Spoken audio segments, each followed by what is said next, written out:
Бириккен Араб Эмиратынын Дубай калаасындабыз. Жумушсуз калдым, визам да бүтүп атты. Ошондой сыноолордон өтүп. Тилекке каршы Кыргызстандан келгендер көп кыргыздарга кайрылышпайт. Чет мамлекетке жумушка орношом десеңиз, сөзсүз түрдө колуңузга берилип жаткан контракт менен таанышып, же болбосо бир гана контракттын негизинде гана жумушка кириш керек, туурабы? Туура байке. Кыргызстан жакшы, тиякта чистая природа, аябай көп туугандар. Өзүм жумушуман кеттим, кол койдум, кеттим дагы. 3 жумадан кийин келсем, тиги киши жок. Нам было, конечно, вначале очень тяжело. Кудайга шүгүр дейм, кыргыз болуп калганыма.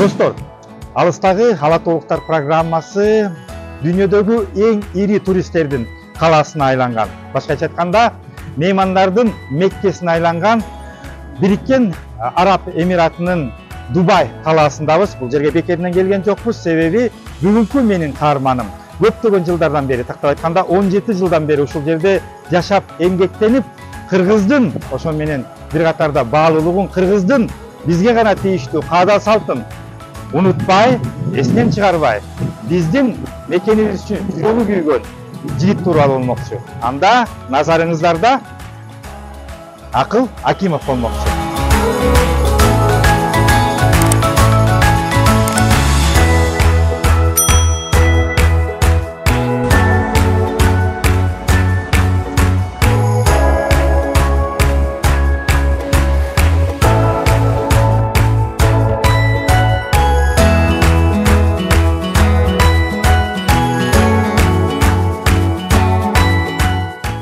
Акыл мырза, кайсыл жердин кулуну болосуз? Мен Жалал Абадтын кулуну болом. Жалал Абад Сузак районунун. Кайсыл жерде окулуп, кайсыл жерде чоңойдуңуз эле? Окуум, чоңойгон жерим Ош. Ошто мектепти өткөм. Мектеп Ош шаарында. Ош шаарынын өзүндө. 3-мектепте. Ломоносов атындагы англис тилиндеги атам ошол англис тилинде жакшы билсин деп ошондой мектеп көргөн. Ошон үчүн англис тилинде биякта жеңил болгон мага.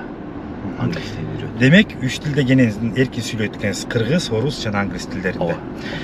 Мектепти бүткөндөн кайсыл жерде жогорку окуу жайда окудуңуз? Мен эл аралык университетинде окугам. Кыргызстан эл аралык университетинде, Бишкекте. Кайсы факультет? Экономический.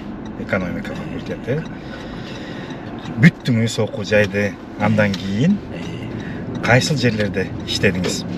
Университеттен акыркы курстарында эле котормочу болуп иштеген байке. Анан бир торговый компанияда иштедим. Анан бизде информагентство бар, Акипресс деген, ошондо репортер болуп иштедим. Демек, менин кесиптешим экенсиз да. Ооба. Эмне үчүн журналистиканы таштап койдуңуз? Мен негизи университетте окуп атканда эле чет өлкөдө иштеп жүрсөм деген кыялым бар эле. Ошого аябай ойлонуп, күнү түнү ойлонуп элем. Америка, Европага барсам кандай болот деп. Эмне үчүн Кыргызстанда калып иштегиңиз келген жок? Эмне үчүн да кыялдандыңыз да чет мамлекетке барып иштегенде? Билбейм байке, бул мен кичинекей болгондон бери эле ушул чет өлкөдө жүргөн адамдарды башкача болуп сезет элем. Чет өлкөгө барып келсе, кадимкидей азыр эми баарыбыз эле чет өлкөдө жүргөндөр көп го. Турцияга барат, Россияга барышат. А мурун мен кичүү убагында, кичүү болгондо, бала болгондо самолетко түшкөн адам башкача болот эле. Самолет эмес, бизде Ошто бир эле үйдө лифт бар эле. Ошол лифтке барып түшөлү деген немебиз ошондой сезимдер бар эле да, лифтке түшкөн адам башкача болот. Ошого мен чет өлкөдө иштесем деп аябай кыялданып, аябай ойлоп умтулган экенсиз, аябай умтулат элем. Ошол себептен дагы англисчеге өзгөчө басым жасап окугансыз го анда. Ооба. Акыры ушул Дубайга келип иштериңизди билген экенсиз да. демек мына Дубай деп калдык. Дубайга кандайча келип калдыңыз? Кайсыл жылдар эле? Дубайда 2006 жылы бияк келгем, февралда келгенмин. Биринчи 3 ай оюнчук сатып жүргөн байке. Дүкөнгө содагер катары келиптирсиз. Содагер катары келгем. Дүкөндө оюнчук сатып, мишкаларды ошолорду сатып. Негизи бул компанияда 1,5 жыл иштедим. 3 ай ошол оюнчук саттым. Калган убакыт 1 жыл 3 ай кийимдерди саттым магазинде. Кыйын болгон жокпу эркек кишиге? Өтө кыйын болду. Айрыкча анда жаш кезимде баарыбызда амбиция бар да. Айрыкча мен Кыргызстанда кичине тренингтерди өткөзүп, элдерди Акипрессте журналист болуп иштеп калган экенсиз. Мына ордуңуз анча-мынча болсо да уже болуп калган адам экенсиз да? Ооба. Анан амбициялар болуп келсем биякта мишкаларды сатып, Индус, Пакистан, Филиппиндердин англисче акценти так эле башкача. Анан алардын акцентин билүүгө чейин канча кыйналдым, алардын жакшы сөздөрүн түшүнбөй, шылдың болуп, канча сүйлөсөм деле жакшы, бирок ошондон өттүм, кыйынчылык болду. Андан кийин 1,5 жыл өттү дейлик. 1,5 жылдан кийин ошол 1,5 жылдын ичинде аябай көп неме болдум. Интервьюларга бардым, башка резюмелерди тынбай, 8 ай тынбай интервьюларга бардым, көп жумуштарды издедим. Анан 1,5 жылдан кийин бир журналга чакырышты. Анан чакырганда азыр ошол сиздин көрсөтүүлөрүңүзгө дагы айтып коймокмун, эскертипчи. Интервьюдан өттүм, макташты, айтты, келип жумушка келе бер. Качан десем, айдын башынан. Мага бир контракт бергиле, мен кол коеюн. Себеби биякта шарт ошондой. Негизи шарт таанышып чыгайын. Кагаз түрүндө айлыгы мынча болот деди. Макул, мага кагаз түрүндө бергиле, мен кол коем дагы неме кылам. Тиги компаниянын ээси айтты, мен сөзүм сага контракт, мага ишене бер, келе бер деди. Мен өзүм жумушуман кеттим, кол койдум, кеттим дагы. 3 жумадан кийин келсем, тиги киши жок. Каякта десем, байкеси отурат. Ал командировка кетти, келбейт. Качан келет? 1 ай, 2 айдан кийин келет.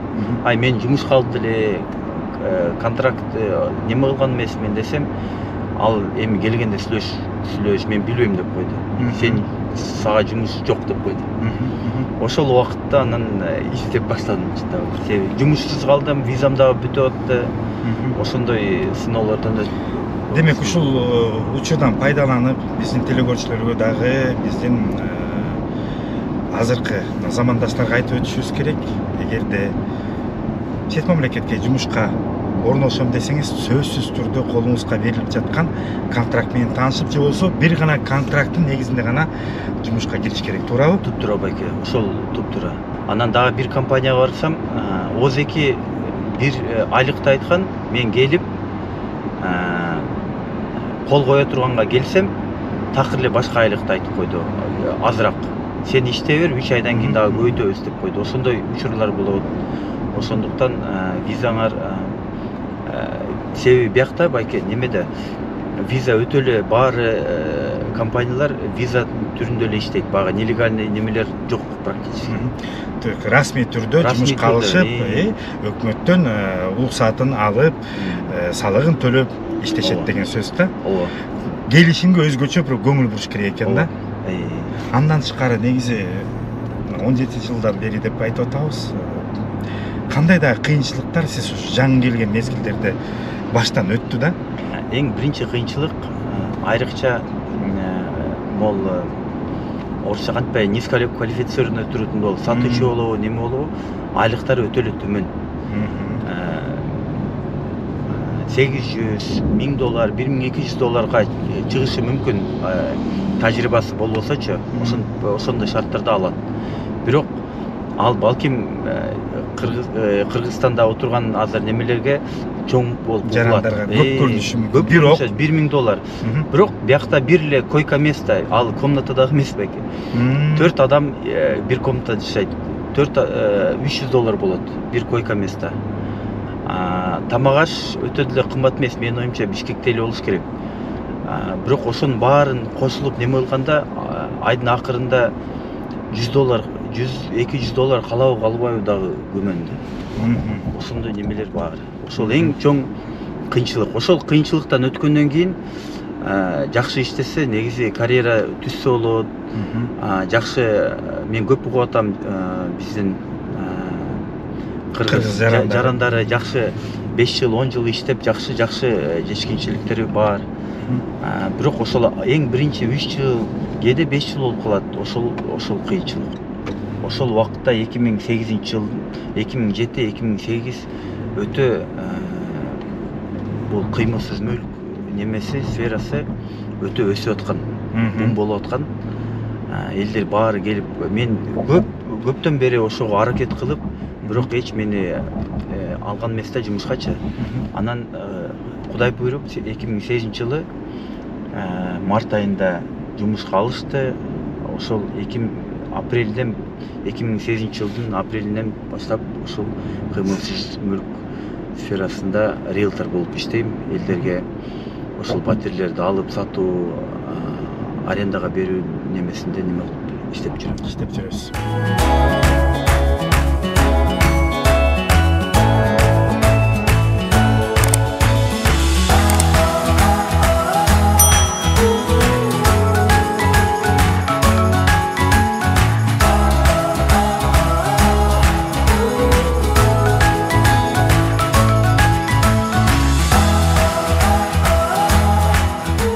Мурат байке, сизге бир эң жаңы райондон көрсөтөйүн дегем сизге. Бул Бишфронт, Имар Бишфронт деген район. Бул жаңы курулуп аткан үйлөр. Ошол объектте квартиралар бар. Сатууга. Балким өзүңүз алып каласыз же көрөрмандарыңыз алып калат. Бул жер кайсыл жер эми? Бул Имар Бишфронт деген райондун ичинде Sunrise Bay деген батирлер бар, ошону азыр сизге көрсөтөйүн. Келиңиз. Ачыкпы биякта? Сымылда ачыкка калтырдым. Бул канча бөлмөлүү батир? Бул биякта 2 bedroom деп коет, 2 спальня жана 1 зал. Бул залда негизи кровать болбош керек эле. Бул квартираны баягы краткосрочный арендага берип жүргөн, ошон үчүн убактылуу кроватьты коюп коюшкан. Бирок биякта эң негизги Мурат байке, бул вид. Бияктан ол деңиз, пальмовый остров. Арабтар өзгөчтүрүп алды бул технологияны, жазалма араларды. 2004-жылда эле булар 5 километр тууралык, 5 километр узундукка пальмовый островду курушкан. Андан кийин 2015-жылы Имар Бишфронт деп коюшту. Арабтардын бир жакшы жери эч качан бир жетишкенчиликке неме кылбай, разы болбой, дагы көбүрөөк кыла беришет. Укмуш ошол жерлерден биз арабтардан көп нерселерди үйрөнсөк болот. Андан тышкары азыр биз турган ушул жер демек жасалма арал, жасалма салынган жердеги үй, батирлерди сиздер туристтерге, меймандарга сатып иштейт экенсиздер. Ооба. Кыргызстандан келгендер, ижарага алгандар көппү, барбы, жокпу? Мурат байке, бул суроону менден көп Кыргызстандагы достор сурашат. Тилекке каршы Кыргызстандан келгендер көп кыргыздарга кайрылышпайт. Демек, купуя сыр ойдон калат экен да. Ооба. Ошон үчүн көп мага кыргыз катары келип, кыргыз экенсиң, сенден квартира алайлы деген немелер жок.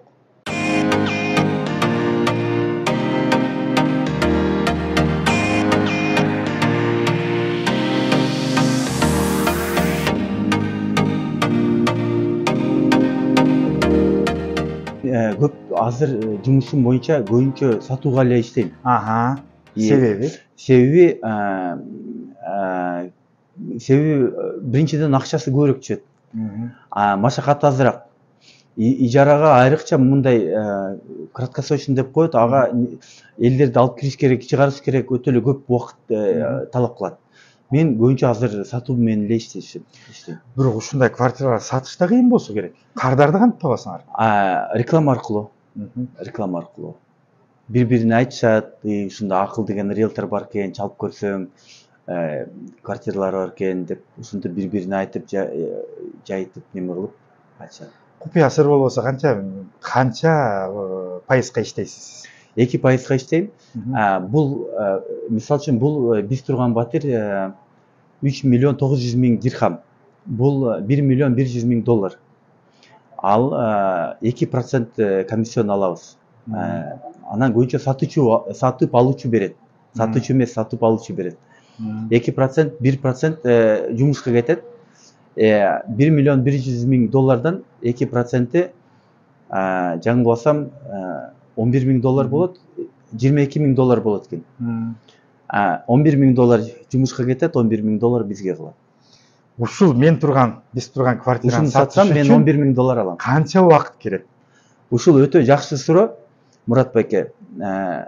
Мындай болот да, менде жумушумда кээде бир квартираны 5 жолу көрсөтсөм эле сатылып кетет.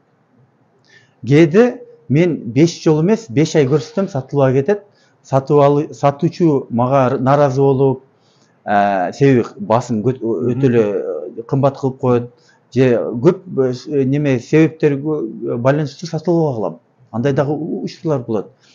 Ошон үчүн мен бир эле квартиранын немесин кирешесин карабайм. Мен 5 попыткасын карайм да, ошо 5-өсүнөн бирөөсү болсо, ошонусу жабып кетет. Сиздердин жумуш өтө оор да, анан чоң психолог болушуңуздар керек да. Ар бир кандай адамдар менен гана кездешпейсиздер. Сиз эмнеңиз менен айырмаланасыз деп ойлойсуз? Эмне үчүн сизден мынакей квартираны алам деп ошо кардарлар чыгат да? Өтө жакшы суроо, Мурат байке. Менден көп, мен өзүмөн өзүм дагы ошол суроону сурайм дайыма. Мен айырмам ошол негизи Дубайда 10 миңдей лицензированный брокерлер бар, риэлторлор бар. Ошонун арасынан менин айырмам эмне деп? Менин оюмча айырмам, мен дайыма туура кеңеш бергенге аракет кылам. Себеби кээде клиенттерим, кардарларым сурап калат, акыл, бул квартира жакшыбы же башка квартира жакшыбы десе, мен ойлонбой башка квартира жакшы, ошондон ал деп айтам дайыма. Себеби жакшы болсо чындыгында. Чындап эле жакшы болсо. Жок, анысы жаман, жок, ал туура эмес. Себеби Мурат байке, ал адам бирөө өзү кетип калат, бирок анын артынан 4-5 адам келет. Сөзсүз. Себеби алар айтат, мага акыл сатпады, бирок ошол бала туура неме кылат экен, чындыкты айтат экен. Ошон үчүн мен арканды алыска ыргатып турбайсызбы? Арканды алыска ыргатам. Өзүңүздүн квартираңыз барбы Дубайда? Өзүмдүн квартирам бар эле, бирок сатканмын уже. Өзүмдүкүн сатып берген. Себеби? Кымбатыраак акча тапкыңыз келди. Жок, Кыргызстандан бир жакшы шарттар чыгып калды, анан Кыргызстандан квартира сатып алдым. Бирок ушул суроону дайыма берет мага. Квартира алдыңбы, албадыңбы? Өзүмдүкү бар эле, былтыр сатып берген. Азыр батирде жашайсыз? Азыр өзүм ижарага алып жашап турам. Оюңузда, кыялыңызда кайра квартира алам деген Кудай буйрса. Аласыз. Кудай буйрса. Мен Кудай буйрсам да урматтуу телегөрүүчүлөр, биткеден кийин биз ушул Акыл мырзанын ижара алган квартирасына Батирдин арттагы үйүндөгү биздин кыргыздын кызы Фатима Кенат биздин келинибиздин колунан чай ичмекчибиз.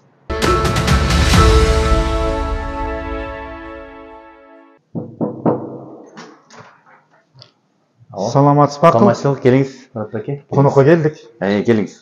Мени менен менин телегөрүүчүлөрүм дагы сиздин жашаган үйүңүздү, үйлөрүңүз менен таанышсакпы деп атабыз. Келиңиздер. Мен келинчегим, кыздарым. Саламатсыздарбы? Элина азыр 12 жашта, Дубайда 9-класста окуйт, себеби биякта Bir жылга алдыгабы же артка бир жылга? алдыда окушат. Бирок Элина 3,5 жашынан баштап мектепке барган. Биякта детский садтар мектептин ичинде болот. Анан мектепте окугандай эле болуп калган да. Элинаны 6 айынан баштап Дубайга алып келгенбиз. Жакшы. Бишкекте төрөлгөн. Бул Адина кызым, бул Адина 14 жашта, Адина Дубайда төрөлгөн. Дубайчанка. Дубайда паспорт бербейт, жөн эле метрикасын берет. Метрика дейт, кыргызча. Метрик. Ошол. Уялча окшойт Адина, Адина уялчак, Элина? Элина дагы уялчак. Жакшы. Бул биздин бөлүмүбүз. Биякта биз уктап, анан урокторду же хоббилерди жасайбыз. Ана бул эжекемдин столу болот. Биякта ал аябай жакшы көрөт скульптураларды жана урокторду кылат. Биякта бул менин столум. Мен аябай жакшы көрөм тартканы. Сүрөт тартасың, Ооба, бул мен. Ушунун баарын өзүң тарттың ба? Ооба, бул мен тарткандарын произведениялар. Ошо буну мен жазайм. Биякта биз уктайбыз. Биякта гардеробная, анан полка.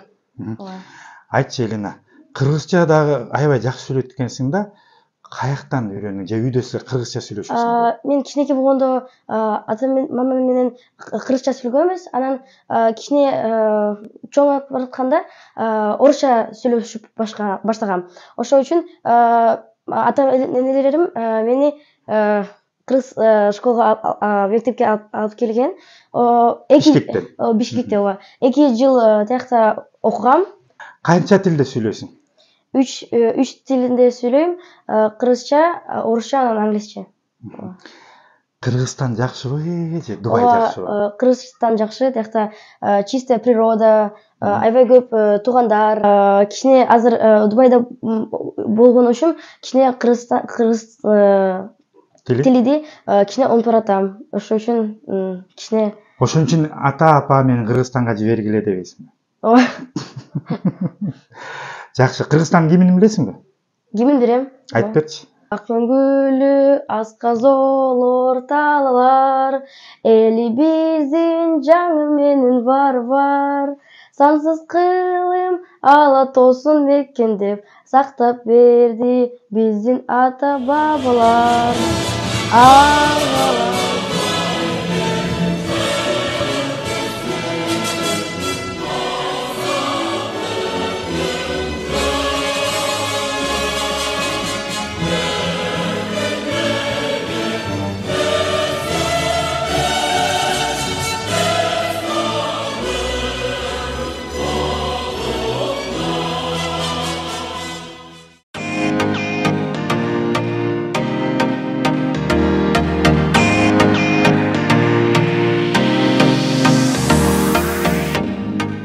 Я могу много рассказать об Акеле. Он действительно очень заботливый муж, хороший отец.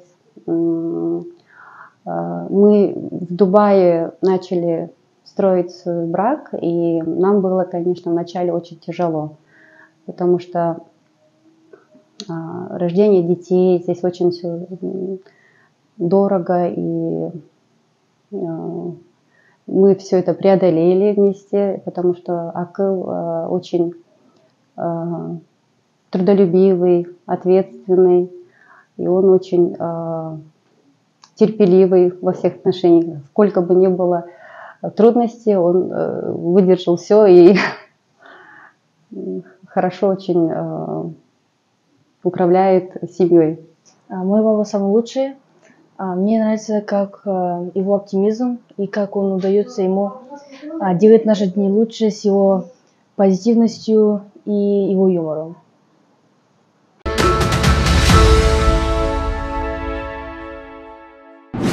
Достор, биз азыр Акыл мырза менен Абу Дабинин көзүнө кетип атабыз, Ооба.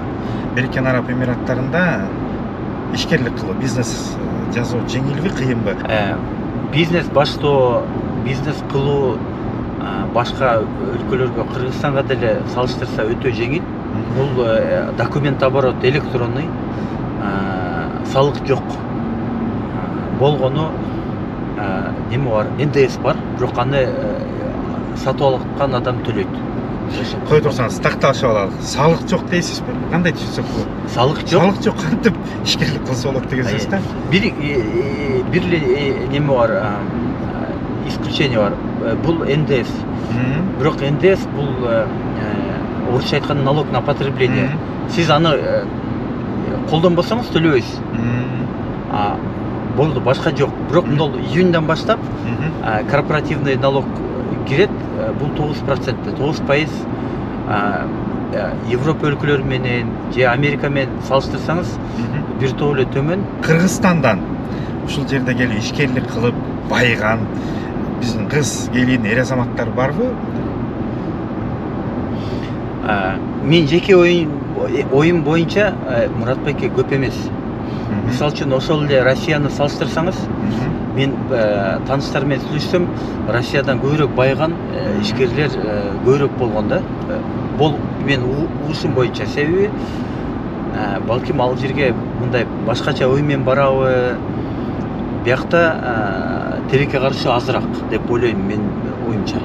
Негизи эле жалпы кыргыздар биякта кандай тармактарда иштейт жана иш кылыш үчүн эң маанилүү суроо эмне керек да? Эң негизги шарт бул англис тили иштеш үчүн бул жерде. Мен көп көргөм арабча суудай билген балдар келип, бирок жумушунан аксап, жакшы жумуш табылбай кеткен балдар көп болгон. Англис тили сөзсүз, араб өлкө болгонуна карабай, англис тилин сөзсүз билиш керек бул жерде. Ошон үчүн баарына эскертип коймокмун, англис тилин үйрөнгүлө, англис тилге басым кылгыла. Жалгыз эле Америка, Англияда эмес, карабайсыздарбы, араб өлкөсүндө деле англис тили эң негизги мындай шарт деп койсо болот. Айлыктары, акчалары кандай? Эң Себеби жашоо биякта өтө эле кымбат да. Ооба. Эң башталышы бизде көп бизден жарандар сатуу сферасында иштейт. Ал жерде айлыктар эң азы дегенде мен жаңылбасам $800 башталып 1200 долларга чейин бир айда төлөнөт. Мен жаңылбасам. Анан карьерасын түзөп неме кылганда албетте көбөйөт. Бирок сатуу мындай магазиндерде мен жаңылбасам $1,5–2,000 көп ашпайт. Албетте 5–10% балдарыбыз биздин кыргыздар баягы өтө кымбат баалуу брендтерде иштейт. Ал жерде албетте айлыктары чоңураак. Кудайга шүгүр дейм. Кыргыз болуп калганыма, Кыргызстан неме болуп калганыма. Албетте бизде кемчиликтер көп. Себеби эмне үчүн сыймыктанып кубанасың? Себеби башкалардын акыбалын көрүп, башкалардын пейилин көрүп, башкалардын бири-бирине мамиле болгонун көрүп, ойлоп калам, канча кемчиликтерибиз болсо да, бирок биз Кудайга шүгүр экенбиз деп. Ынтымактуу элбиз, Ынтымактуубуз. Башыбызга бир иш түшкөндө бирге калабыз. Албетте кемчиликтерибиз бар. Ансыз периште эмеспиз да. Бирок Кудайга шүгүр, көп жерлерди көрүп, анан ойлоп калам, бирок өнүгүшүбүз керек, мындан да жакшы болушубуз керек.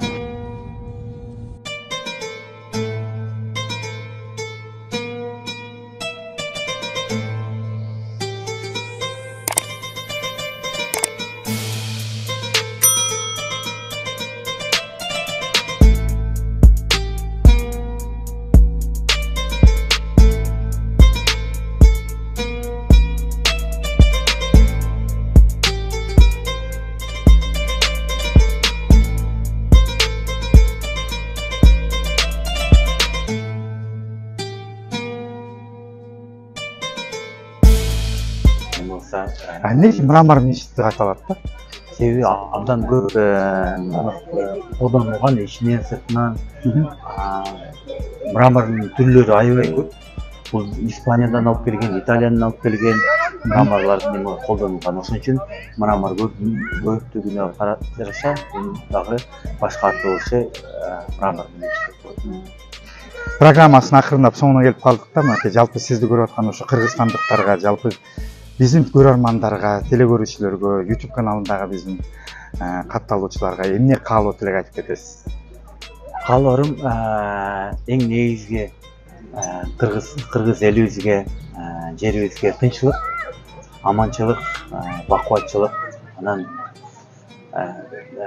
ынтымак каалайт элем. Биз да сизге жакшылыктарды, ийгиликтерди, ынтымак каалообуз бөлүп, бизге кенен маек бергениңизге ыраазычылык билдирем. Рахмат.